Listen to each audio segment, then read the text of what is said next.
Bonjour et bienvenue aux Journées portes ouvertes de Sorbonne Université. Je m'appelle Alain Carrier, je suis le vice-doyen PACES de la faculté de médecine et je vais vous présenter les différents modes d'accès aux filières de santé de notre université.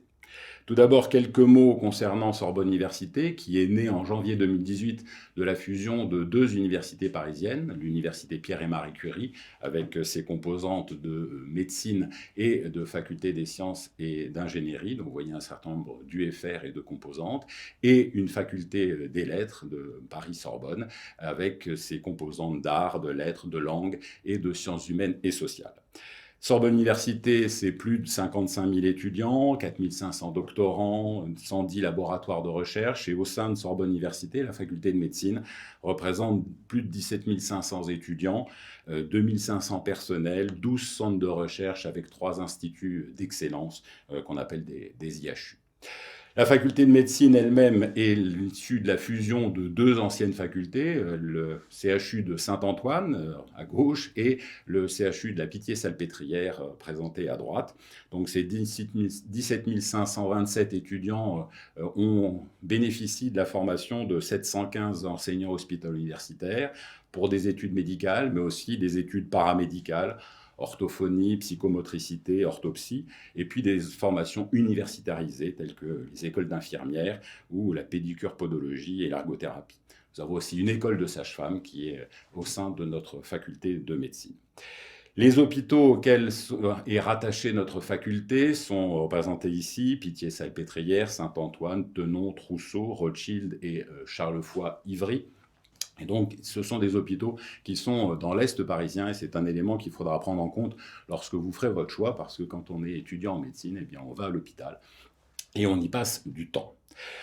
Depuis 2009, l'accès aux filières de santé a vécu un regroupement de 4 filières avec d'un côté les sages-femmes, la maïeutique, la médecine, l'école d'odontologie et la pharmacie. Alors, ce regroupement représenté ici avec les différentes filières et leurs cursus respectifs était accessible via une première année commune qu'on appelle la PACES et qui permettait d'accéder à ces différentes formations et la première année permettait aussi de déboucher sur des formations avec lesquelles nous avions des conventions, telles que la massokinésithérapie, l'ergologie et la podologie, ainsi qu'une école d'ingénieurs qui est au sein d'un réseau d'universités qui s'appelle Polytech.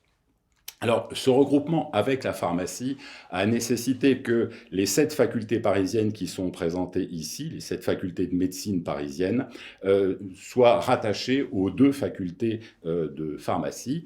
Et ce rattachement, qui a d'ailleurs vécu une petite évolution, une évolution majeure cette année, puisque les universités Paris 5 et Paris 7 ont fusionné pour devenir l'université de Paris. Donc, ces 2 regroupements constitués vis-à-vis de la pharmacie permettent d'accéder pour nos étudiants à soit la faculté de l'Observatoire, anciennement Paris 5, et soit à la faculté de Châtenay-Malabry pour la pharmacie, anciennement Paris 7. Et donc vous voyez ici les différentes facultés de médecine et leur rattachement. Ainsi, la faculté de médecine Sorbonne Université, présente ici, fait que ces étudiants vont en pharmacie à Châtenay-Malabry.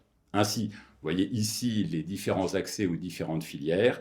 Quand vous êtes en première année, quand vous êtes rattaché à l'université Sorbonne Université, eh bien vous allez la médecine, vous restez entre guillemets chez nous. La pharmacie, vous allez à Châtenay-Malabry. Pour l'odontologie, c'est soit Garancières, soit Montrouge.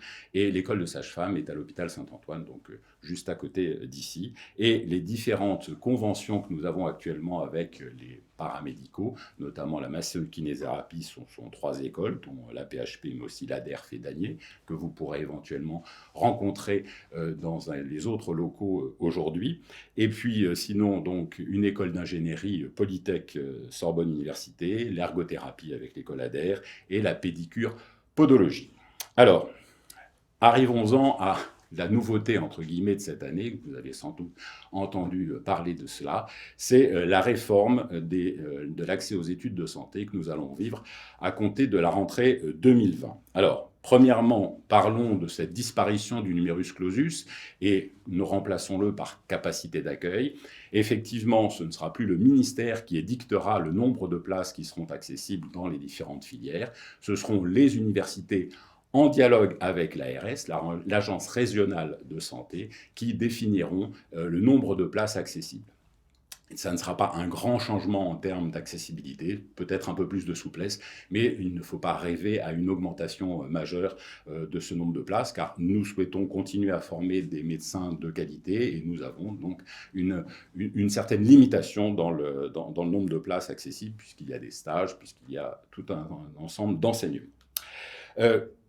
Autre évolution, il s'agit d'un accès par 2 voies, au moins 2 voies, et donc notamment un accès par une licence avec ce qu'on appelle une option santé, ou par ailleurs la possibilité d'accéder par un parcours spécifique d'accès santé qui comprendra des options disciplinaires. En fait, c'est ici représenté ces notions d'options ou de composantes.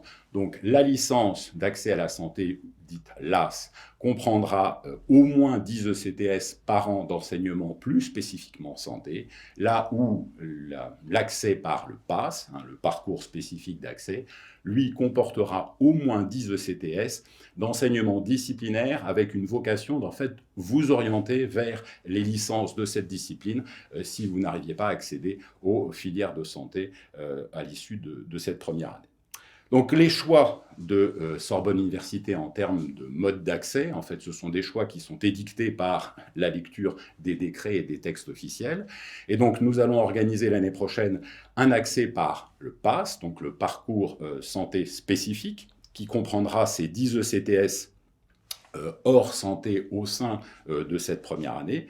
Ainsi, vous aurez, à l'issue des 2 examens écrits, un certain nombre de places dans les différentes filières qui sont représentées ici. Donc, c'est au maximum 50% des places qui seront accessibles via cet écrit. Et puis, nous organiserons une séance d'oral avec une convocation d'un certain nombre d'étudiants suivant des auditions particulières. Et à l'issue de cet oral, de nouveau, il y aura au moins 50% des places qui seront attribuées. Et ainsi, vous pourrez accéder à partir de certaines notes, à la fois d'écrit et d'oral, aux 2e années des différentes filières représentées ici, donc M pour maïeutique, M pour médecine, O pour odontologie, P pour pharmacie et K pour masso-kinésithérapie. Donc vous continuerez à ce moment-là pour la médecine à Sorbonne Université et pour les autres composantes dans les différentes universités dont je vous ai parlé tout à l'heure, la maïeutique étant elle-même aussi à Sorbonne Université. Au cas où vous n'auriez pas été au-dessus de la note définie par le jury permettant d'accéder aux filières, mais que vous aviez plus de 10 sur 20 lors de cette année, 10 sur 20 de moyenne, et à ce moment-là, vous pourrez passer en L2 dans les licences de Sorbonne Université qui correspondent aux ECTS hors santé que vous aurez suivis pendant cette première année de PASS. À ce moment-là, ce que vous pourrez faire lors de ce L2 ou de ce L3 à la suite, c'est réaccéder aux 2e année des filières de santé, parce que ça sera votre 2e chance de pouvoir accéder aux filières de santé via le L2 ou le L3. Vous aurez une chance soit en L2, soit en L3. La première chance lors du PASS et la 2e chance soit en L2, soit en L3. Si malheureusement vous aviez moins de 10 sur 20 lors de cette première année de PASS, eh bien à ce moment-là, vous seriez réorienté dans une procédure Parcoursup suivant la procédure que vous allez suivre cette année en post-bac. Donc ça, c'est la première voie d'accès, donc ce PASS que nous allons organiser. La 2e voie d'accès sera la de type LAS. Et vous avez vu que pour le PASS, nous allions ouvrir 1400 places dans Parcoursup. Et bien pour le LAS, nous allons ouvrir exactement 300 places de LAS. Et ces LAS qui seront sur des licences de la faculté des lettres ou de la faculté des sciences que je vous redécrirai un peu plus loin. Et ces LAS auront en plus, il y aura dans leur enseignement en plus 10 ECTS à suivre, c'est-à-dire que vous savez qu'une année de licence, c'est 60 ECTS, et bien là, quand vous serez inscrit en LAS, vous aurez 10 ECTS supplémentaires, donc 70 ECTS supplémentaires, pour pouvoir postuler ensuite à une accessibilité aux 2e années de filière de santé, et en fait, cette accessibilité ne pourra être faite qu'à partir de votre L2. l'accessibilité LAS pour les filières de santé ne sera pas à partir du L1, elle sera à partir de L2 quand vous aurez validé 120 ECTS. C'est ce qui vous est représenté ici, c'est-à-dire que en L2 puis en L3, ce sera là vos deux chances. En L2 et en L3, vous pourrez tenter une accessibilité aux deuxième année de filière santé, maïeutique, médecine, odontologie, pharmacie et kinésithérapie, et là encore dans les différentes facultés que je vous ai présentées tout à l'heure. Donc, à Sorbonne Université, vous aurez donc la possibilité de vous inscrire soit en PASS, soit en LAS à la rentrée, et vous aurez donc ces deux types de parcours, et la proportion des places accessibles en deuxième année, soit par le PASS, soit par le LAS, correspondront à 70% des places de deuxième année qui proviendront de PASS et 30% des places qui proviendront de LAS. Voici donc l'évolution que nous allons apporter. Et en fait, cette évolution, nous la vivons déjà depuis 2 ans. Parce que Sorbonne Université, sa faculté de médecine, a fait partie des premières facultés à expérimenter un nouveau modèle, qui était ce qu'on appelait l'année dernière et cette année PACES adapté et AlterPACES. Et qu'on vous voyez représenté ici, c'est exactement, entre guillemets, le format que nous appliquions l'année dernière et cette année. Ce format, en fait, va être modifié discrètement pour que les éléments du PASS, c'est-à-dire les 12 CTS, les 12 CTS hors santé, puissent apparaître. Nous allons donc modifier notre programme de telle manière que nous pourrons introduire ces 12 CTS hors santé, et d'autre part, le procédure AlterPACES évoluera de telle manière qu'il corresponde, mais c'est assez proche du principe de la LAS, et donc nous allons adapter ceci pour la rentrée prochaine. Ce qui me permet donc de vous présenter l'organisation de ces enseignements, puisqu'ils sont assez proches de ce que nous faisons actuellement. Donc l'organisation des enseignements, la voici. Le programme de PASS reprendra, mais nous allons le faire évoluer, l'ensemble des matières qui sont actuellement enseignées en première année, avec une partie ici qui est de chimie-biochimie, de la biologie cellulaire et de l'histologie, ici de la biophysique et de la physique, là de l'anatomie, puis ensuite de la physiologie et de la biophysique, ici des mathématiques, des statistiques appliquées plus spécifiquement à la médecine, ensuite des connaissances de pharmacologie qui sont assez importantes, sciences, société et humanité, et des éléments d'anatomie et de pharmacologie. Nous allons donc faire évoluer ce programme de telle manière que nous pourrons y introduire ces 12 ECTS hors santé, des ECTS qui viendront. Donc, un ECTS, c'est un European Credit Transfer System, et il faut imaginer que 12 ECTS correspondent à peu près à une centaine d'heures de cours. Donc nous allons faire en sorte de dégager de l'enseignement dans la partie santé pour laisser de la place à ces composantes disciplinaires que sont celles qui viennent de la faculté des lettres avec sciences du langage et humanité, ou celles qui viendront de la faculté des sciences avec biologie, chimie et physique. Et donc lorsque vous choisirez le PASS de Sorbonne Université, vous ferez un choix PASS Sorbonne Université et vous choisirez une option, l'une ou l'autre, ou l'une et l'autre, mais bien évidemment, vous n'en suivrez qu'une seule au cours de l'année. Le déroulement de l'année de PASS, c'est à peu près ce que nous envisageons et ce que nous faisons jusqu'à présent. C'est un premier semestre avec environ 11 semaines. Nous cherchons à éviter le vendredi parce que ça permet une certaine souplesse pour les déplacements des cours. Il y aura environ un volume de 170 heures de cours, et 70 heures de D. Une première partie, alors j'ai laissé concours, c'est à tort, ça n'est plus un concours, une première partie, une première session d'examen qui sera faite avant les vacances de Noël, qui sera principalement sous la forme de QCM, et avec des publications de résultats qui auront lieu vers le début janvier. Ensuite, un deuxième semestre qui reprendra dès la rentrée de janvier, avec 13 semaines d'enseignement généralement, environ 180 heures de cours, et 30 heures d'enseignement dirigé, avec ce que nous appelons le PPP, qui est le module de préparation au projet professionnel, qui est un élément qui est présent dans le décret actuel, mais que nous faisons déjà depuis 2 ans, qui vous permet de connaître mieux l'ensemble des métiers de nos filières pour que ce ne soit pas une découverte et que vous puissiez faire des choix éclairés au moment de la fin d'année et différentes accessibilités aux filières de santé.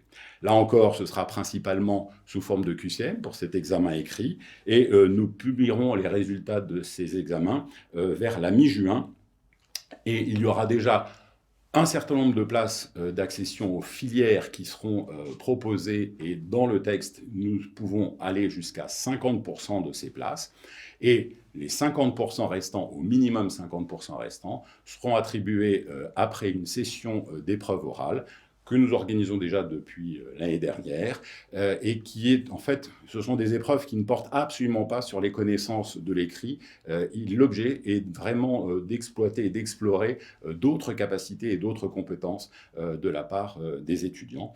Et donc ceci se déroulera vers la fin juin, début juillet, pour que l'ensemble des résultats soient publiés et que les affectations puissent avoir lieu avant la mi-juillet. Donc, en pratique, comment cela se déroule que nous puissions accueillir 1400? Alors, jusqu'à présent, nous accueillions 1700 étudiants, aux environs de 1700 étudiants, mais c'est vrai que maintenant, comme il y aura 300 places orientées vers l'AS, il n'y aura que, entre guillemets, 1400 places orientées vers le PASS. Donc ces 1400 étudiants à la rentrée 2020 eh bien, seront répartis en 36 groupes qui sont répartis en 2 sections. Vous avez ici une première section et une deuxième section de 18 groupes, avec un système, lorsque je suis en enseignement le matin, eh bien, les autres sont en ED, et vice-versa, lorsque je suis en ED l'après-midi, eh bien, les autres sont en enseignement. Donc, ça permet à ce moment-là de caler l'ensemble du planning. Alors, vous avez ici des semaines qui se suivent, et avec des affectations A, B, C, D, cela correspond aux amphithéâtres, et il y a un système de roulement, c'est-à-dire que chaque groupe va passer séparément, va passer successivement dans l'amphithéâtre D, qui est l'amphithéâtre présentiel, dans lequel le professeur fait son cours, et l'ensemble de ce cours est est accessible dans les autres amphithéâtres par vidéo. Et donc, vous avez ainsi la possibilité de visualiser les cours soit en direct lorsque vous êtes dans l'amphidé, soit en vidéoprojection lorsque vous êtes dans les autres amphis. Et par ailleurs, ce que je vous montrerai, vous avez tout à fait la possibilité d'y accéder online grâce à notre système d'espace numérique de travail que je vous développerai. Donc justement, je vous le développe maintenant, cet espace numérique de travail s'appelle Mon UPMC, auquel vous aurez accès à partir du moment où vous serez inscrit dans notre faculté. L'ensemble des éléments sont des éléments d'information. Vous y trouverez donc le lieu, les horaires des cours, mais aussi tout le support de connaissances nécessaires, depuis les polycopiés jusqu'au diaporama, et y compris les vidéos. Vous aurez un espace de stockage qui est non négligeable. Et si l'on veut regarder comment là ça se passe, voici sur mon UPMC, je me connecte en cliquant ici, je mets donc mon identifiant. Voici la connexion. J'arrive donc sur mon espace, et donc je vais aller chercher les cours, donc les cours du module PASSES. Je peux accéder en direct à l'enseignement. Alors, il se trouve que là, il n'y a pas d'enseignement. Donc, vous voyez la chaire vide et l'écran de l'ordinateur. Mais je peux revenir à l'accueil, et à ce moment-là, je verrai notamment, par exemple, pour le premier semestre, l'ensemble des informations. J'enseigne dans l'UE1, qui est chimie-biochimie. Donc, je peux regarder ici, dans cet enseignement. Je peux aller visualiser les vidéos des précédents cours. Donc ça, vous pouvez y avoir accès en direct d'une part, et d'autre part en podcast. Donc vous pouvez vous les répéter. Alors à un moment, il faut les apprendre, mais vous pouvez les revoir un certain nombre de fois. Et donc vous pouvez revenir sur UE1 et vous pouvez aller voir le contenu des cours. Vous avez ici l'ensemble des cours, les PDF de cours de cette UE. Et puis vous revenez ici, vous avez les différents éléments des enseignements dirigés auxquels vous pouvez avoir accès, qui sont des messages transférés par vos enseignants. Donc avec cet espace, vous avez l'ensemble des éléments. Normalement, vous n'avez pas à aller chercher d'autres informations en dehors. Tout vous est accessible ainsi. Les autres supports auxquels vous pourrez avoir accès sont d'une part les bibliothèques. Alors, 1400 étudiants à accueillir dans une bibliothèque, c'est impossible. Nous avons une bibliothèque sur le site de la Pitié-Salpêtrière où se déroule la plupart, voire tout l'enseignement de première année. Les enseignements des autres années de médecine sont le plus souvent sur le site de Saint-Antoine. Donc sur la Pitié-Salpêtrière, où l'enseignement de première année se déroule principalement, il y a une bibliothèque, mais qui est malheureusement de taille limitée. Et donc vous pouvez avoir accès à la bibliothèque sur le site de Jussieu, qui est une bibliothèque accessible licence et qui est beaucoup plus importante. D'autre part, dans les autres aides importantes, il y a le tutorat, donc le tutorat de notre corporation des Carabins de Sorbonne Université, dont je vous présente ici le site. Donc ce sont des étudiants bénévoles de deuxième et de troisième année qui font profiter de leur expérience les jeunes, en l'occurrence vous l'année prochaine si vous venez dans notre faculté. Et donc qui organisent des cols, qui organisent des concours blancs et qui sont un réel support et un réel soutien pour l'ensemble des jeunes étudiants de première année, parce qu'ils sont passés par là et parce qu'ils savent un peu aider, sachant que malgré tout, les enseignants de Sorbonne Université sont les plus, je dirais, à même de vous amener toutes les informations. Et donc, je vous enjoins à aller aux ED, qui sont le moment où vous pouvez avoir des interactions directes avec les enseignants et toutes les explications nécessaires. Donc, si on reprend ce cursus santé au sein de Sorbonne Université depuis son début jusqu'à une fin qui sera beaucoup plus lointaine, donc vous pourrez accéder aux filières de santé à Sorbonne Université, soit par une approche via l'entrée PASS, ici, donc où vous choisirez une option, soit l'option provenant de la faculté des lettres, soit une option chimie, biologie et physique de la faculté des sciences. Mais vous pourrez aussi vous inscrire en L1 LAS, à ce moment-là, dans un des 3 portails de la faculté des sciences et de l'ingénierie, qui est ici en bleu. Et puis, vous pourrez aussi vous inscrire dans une des 3 licences étiquetées, entre guillemets, LAS, licence d'accès à la santé, de la faculté des lettres. Rassurez-vous, je vous les décrirai un peu plus loin vers la fin de cette présentation.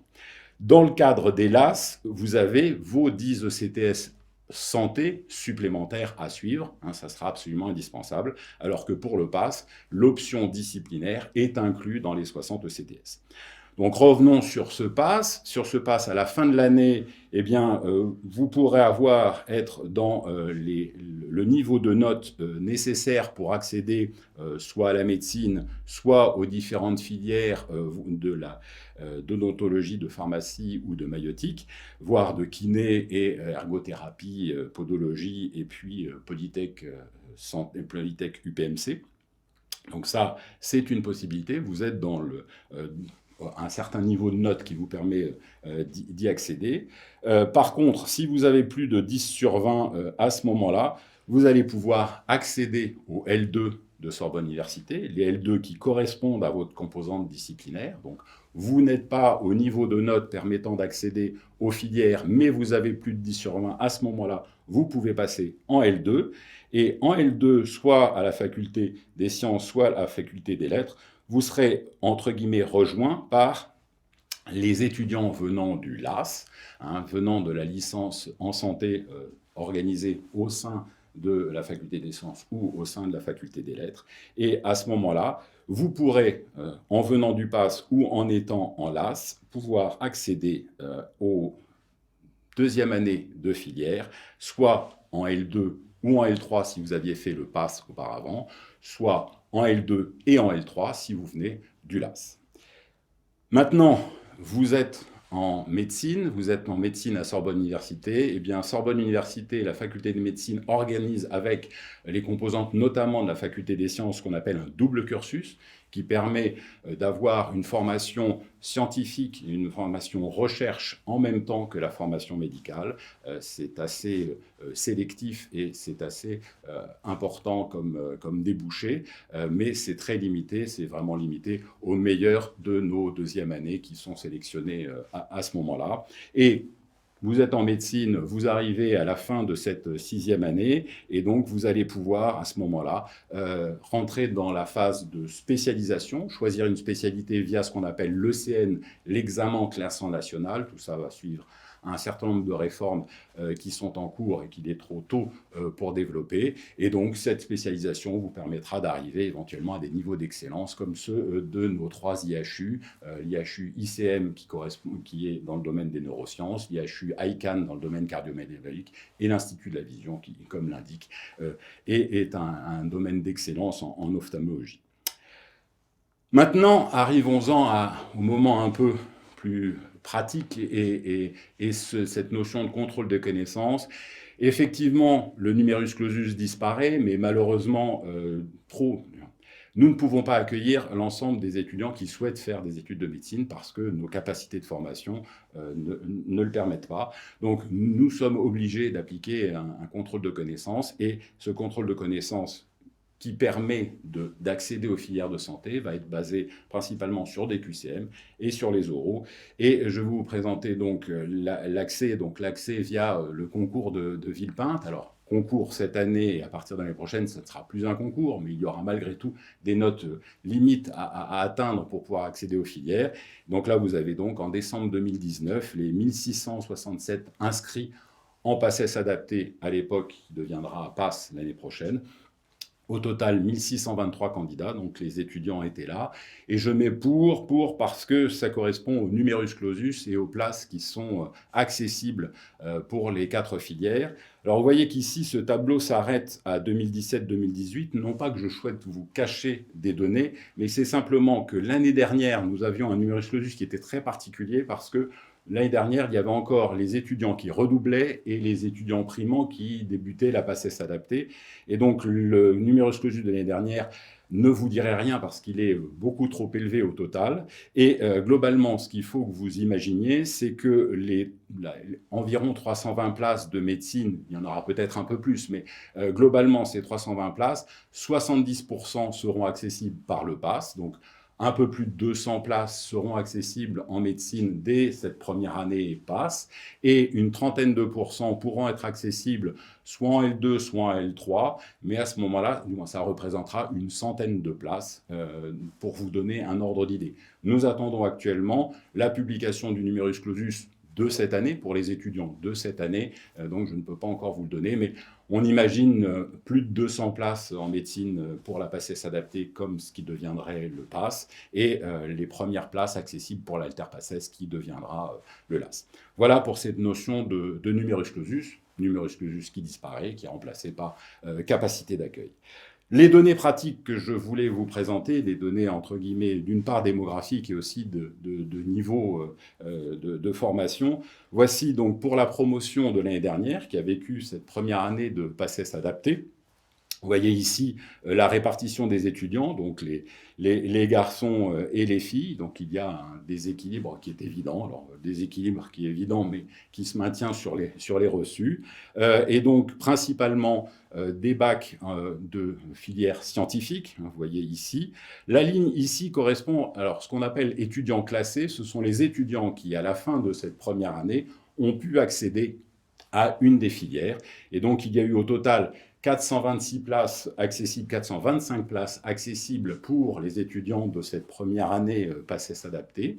Et vous voyez que ces 425 places ici, voilà la répartition des mentions de bac qu'avaient eu les étudiants l'année d'avant, donc lors de l'obtention du bac, quand ils ont débuté. Eh bien, vous voyez qu'il y a un fort déséquilibre et que, clairement, le fait d'avoir une mention très bien aide à réaliser cette première année, et je pense continuera à réaliser cette première année, simplement parce que quand on a la mention très bien au bac, c'est qu'on a déjà une méthodologie de travail, c'est principalement ça, il ne s'agit pas de dire que plus intelligent ou moins intelligent, c'est vraiment la méthodologie de travail qui fait que dès que l'on arrive au début de cette première année, qu'elle s'appelle PACES adapté ou PASS, eh bien, on sait comment travailler, on sait comment accéder plus exactement, apprendre et connaître les cours et pouvoir répondre aux questions. Donc clairement, le conseil, c'est tenter d'avoir la meilleure mention du bac, non pas pour faire plaisir à vos parents, c'est certain, et à vous-même, mais aussi pour montrer que vous avez acquis cette méthodologie de travail. Il n'est jamais trop tard, quand bien même vous n'auriez pas cette mention, mais vous savez comment travailler, vous savez comment apprendre et faire les exercices, eh bien ce sera déjà un élément majeur pour votre réussite. Quand vous voyez en dessous ici, quand on limite le nombre de places, hein, et qu'on ne prend que les places des étudiants qui ont choisi médecine, eh bien effectivement on voit que c'est encore plus entre guillemets un bénéfice à la mention très bien, c'est-à-dire que comme les places de médecine sont les premières choisies, elles sont choisies par les étudiants arrivant parmi les premiers, eh bien clairement la mention très bien, mais aussi la mention bien. Au total, nous avons plus de 800 étudiants qui avaient eu la mention bien ou très bien l'année dernière. Nous ne pouvons pas accueillir ces 800 étudiants, c'est absolument impossible, même si nous poussions les murs. Donc pour ça, nous devons, à cause de cela plus exactement, nous devons limiter l'accès à la deuxième année, notamment en médecine. Pour vous donner un ordre d'idée des notes qu'il faut obtenir pour être classé dans les différentes filières, voici présenté ici ce tableau. Alors, les différentes colonnes vous présentent les classements dans les différentes filières. En fait, nous faisons passer les mêmes examens à chacun des étudiants, et jusqu'à présent, chaque filière affectait des coefficients un peu différents pour les différentes matières, et je vous donne l'exemple de la pharmacie, pour lequel la chimie et la biochimie sont très importantes, mais pour lequel l'anatomie est un peu moins importante, et la maïotique, par contre, pour laquelle l'anatomie est majeure, et la chimie-biochimie un peu moins importante. Vous voyez que ces deux filières, par exemple, favorisaient pour la pharmacie, chimie-biochimie, un peu moins l'anatomie, et inversement pour la maïotique. C'est ce qui fait qu'avec des mêmes épreuves et des mêmes examens, nous avions des classements par filière qui étaient un peu différents. Et donc, vous voyez ici la filière médecine dans laquelle 1452 étudiants avaient souhaité être classés. Eh bien, le premier à avoir choisi médecine avait une moyenne à 16,3, alors que le dernier à avoir eu une place en médecine était à 12,70. Vous avez ainsi la moyenne du premier et du dernier reçu dans la filière qui vous est présentée pour vous donner un ordre d'idée du niveau de notes qu'il faut atteindre pour accéder aux différentes filières. Une des particularités de l'année dernière, et qui va se renouveler, et qui va même probablement s'amplifier l'année prochaine, c'est l'organisation d'épreuves orales. L'année dernière et cette année, au minimum 20% des places étaient attribuées à l'issue de l'oral. Avec la réforme qui va entrer en vigueur à partir de septembre 2020, c'est au minimum 50% des places qui seront attribuées après l'oral. Donc vous avez ici un petit résumé de l'oral, ou plus exactement des résultats de l'oral. Donc nous avions convoqué 268 étudiants. Pourquoi nous avions convoqué 268 étudiants? Parce que nous avions 107 places de numerus clausus encore à attribuer à l'issue de l'oral. Nous avions décidé de convoquer 2,5 fois le nombre de places restantes. Donc nous avons convoqué 268 étudiants.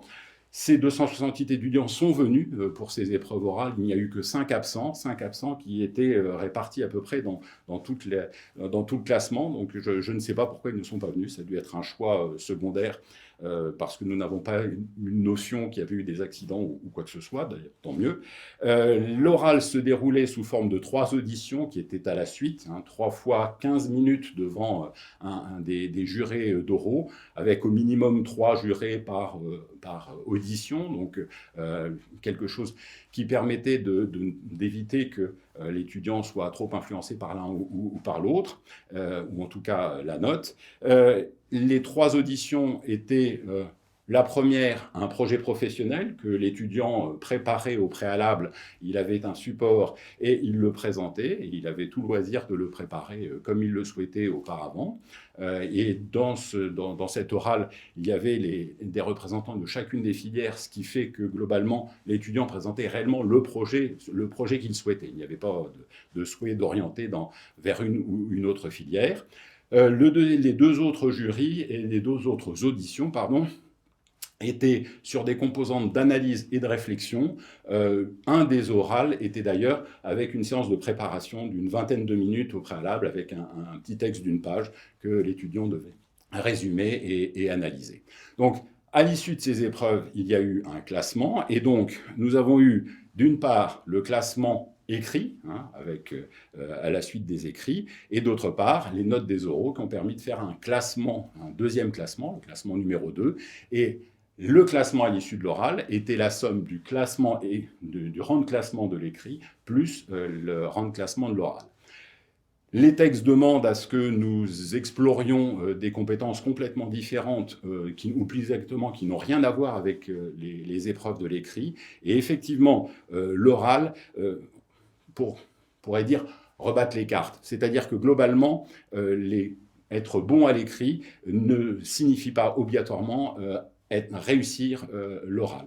Et donc là, dans les quelques exemples que je vous donne, les 59 premiers convoqués à l'oral, pourquoi je prends 59? Parce qu'il y avait 59 places attribuées à l'issue de l'oral, donc ces 59 premiers étaient garantis de pouvoir choisir l'oral. Donc les 59 premiers convoqués à l'oral, eh bien 19 d'entre eux ont été moins bien classés à l'issue de cet oral, et donc sont sortis des 59 premiers, alors que, à contrario, à l'inverse, 19 étudiants qui n'étaient pas dans ces 59 premiers convoqués à l'oral ont intégré les 59 premiers du classement global, et notamment, vous avez ici le 149e convoqué, donc c'est celui qui était 149e à l'issue de l'écrit, a réussi des épreuves orales, et ça n'était pas qu'une seule épreuve, c'est 3. Donc cette progression était, entre guillemets, argumentée sur une réussite globale aux oraux. Eh bien, il est rentré dans les 59 premiers. Donc réellement, prendre ça en compte, c'est que vraiment la situation de l'oral qui est importante. Nous sommes dans des métiers d'empathie, des métiers d'interaction avec l'autre, et donc avoir des aptitudes à l'oral, c'est important. Eh bien, cet oral peut modifier le classement initial, et il est même demandé que, entre guillemets, nous recherchions ça. Ça n'est pas un choix de Sorbonne Université, c'est dans les textes et dans les décrets. Donc c'est pour ça que nous l'appliquons notamment. Et je dois vous avouer que sur cet oral, 30 enseignants de Sorbonne Université ont participé aux oraux, et leur satisfaction d'avoir participé et leur utilité est argumentée par le fait qu'ils souhaitent tous revenir pour organiser et pour participer aux oraux de cette année. Donc c'est un élément important pour nous. Juste l'exemple, ou plus exactement un élément, c'est que le 160e du classement global a eu la dernière place attribuée à l'issue de l'oral. Sur les 107 places qui étaient accessibles à l'issue de l'oral, eh bien, la 107e a été prise par une étudiante qui a choisi la maïeutique, qui était donc la dernière place à être choisie. 43 étudiants, alors qu'ils pouvaient accéder à une des filières qui n'était pas en fait médecine, ne nous cachons pas, 43 étudiants ont préféré refuser cette filière pour partir, et probablement pour partir en L2, pour tenter cette deuxième chance par la suite. Donc voici ces éléments à prendre en compte dans vos choix, et dans le choix de venir en PASS, ou plus exactement en LAS. Donc maintenant, quelle faculté de médecine choisir, et sur quels critères? Alors, un critère qui est important, et je sais que vous prendrez en compte, ce sont la nature des disciplines enseignées. Et puis maintenant, vous pouvez rajouter aussi, est-ce qu'il y a du PASS, est-ce qu'il y a du LAS, quelles sont les composantes? Je sais que ça vous complexifie les choses, mais c'est pour ça que j'ai essayé d'être au maximum clair pour la partie Sorbonne Université. Moi, je vous dis aussi, faites attention, faites un choix de proximité géographique, notamment pour venir travailler, pour venir à la faculté. C'est important de ne pas avoir des trajets trop longs. Et par ailleurs aussi, un élément, je vous le mentionnais au tout début de cette présentation, les hôpitaux qui dépendent de la faculté de médecine Sorbonne Université sont plutôt dans l'est de Paris. Donc vos stages d'externe, vos stages à l'hôpital, si vous habitez trop loin, ça va être tout de même très fatigant. Donc vraiment prendre en compte cet élément dans le choix de votre faculté d'attache pour cet accès aux premières années de filière de santé. Donc voici justement les différentes possibilités d'accéder aux filières de santé proposées par Sorbonne Université cette année. Donc une accessibilité par PASS, le parcours spécifique santé, pour 1400 étudiants, et avec donc les deux options dont je vous parle depuis le début, une option de 12 ECTS, lettres, sciences du langage et humanité, proposée par la faculté des lettres, et une autre de 12 ECTS qui est proposée par la faculté des sciences, de la biologie, de la chimie et de la physique. Je vous rappelle, bien évidemment, il n'y aura qu'une seule de ces deux options que vous suivrez réellement, mais vous pouvez choisir de faire un vœu PASS Sorbonne Université, de dire je mets en sous-vœu celui proposé par la faculté des lettres, et aussi en sous-vœu celui proposé par la faculté des sciences. Vous pouvez par ailleurs faire le choix de dire non, le PASS risque d'être trop difficile pour moi, trop sélectif, je ne suis pas prêt, et je préfère entreprendre un accès aux filières de santé par une accessibilité LAS. Et donc là, je vous présente les 300 places qui seront proposées sur Parcoursup pour une accessibilité licence de santé, avec 3 licences de la faculté des sciences, les 3 portails de la faculté des sciences que je vous présente ici, biologie, chimie, géosciences, mathématiques, informatique, physique, ingénierie, et physique, chimie, géosciences et ingénierie. Ce sont les 3 portails de la faculté des sciences d'accessibilité L1. Et ensuite, il y a 8 thèmes de licence, 8 licences différentes, accessibles au sein de la faculté des lettres, donc de l'histoire, médias et audiovisuels, des sciences du langage, 4 licences de langue étrangère et la philosophie. Donc vous pourrez faire un choix aussi d'accessibilité filière de santé par les LAS de Sorbonne Université, mais souvenez-vous, à ce moment-là, vous ne pourrez accéder aux filières de santé que lorsque vous serez en fin de L2, donc après avoir validé 120 ECTS, alors que par le PASS, vous pouviez accéder dès cette première année. C'est ça les grandes différences en termes de voies d'accès. Donc, les éléments de Parcoursup, mais qui seront valables pour toutes vos formations. Donc, plusieurs propositions d'admission. Vous ne pouvez en garder qu'une seule, celle qui correspond à la formation, bien évidemment, qui vous convient le mieux parmi celles qui vous sont proposées. Lorsque vous acceptez une proposition, eh bien, vous renoncez aux autres propositions, ce qui permet de libérer des places et donc de faire avancer les choix pour vos camarades. Vous pouvez accepter une proposition, mais quand vous êtes en attente d'une place dans les autres formations, si vous souhaitez conserver ces places dans ces formations où vous êtes en attente, il faut clairement l'indiquer, parce que sinon ces choix en attente pourraient disparaître. Et surtout, et ce que je vous souhaite, c'est lorsque vous avez répondu oui à la proposition d'admission qui vous satisfera le plus, et à ce moment-là, vous aurez un message de l'établissement qui vous indiquera les modalités particulières d'inscription. Mais bien évidemment, cette procédure Parcoursup est unique, obligatoire, et c'est par cette procédure que vous devez passer pour accéder aux formations après l'obtention de votre bac. Voici le calendrier Parcoursup, je vous le remets, mais j'imagine que vous l'avez déjà et que dans vos lycées, on vous l'a déjà présenté. Donc là, nous en sommes à la création de votre dossier, à la formulation de vos vœux, et puis vous verrez qu'à partir du 19 mai, vous commencerez à recevoir les premières réponses, y compris celles provenant de la faculté de médecine Sorbonne Université, si vous avez fait des propositions, des demandes dans ce cadre-là.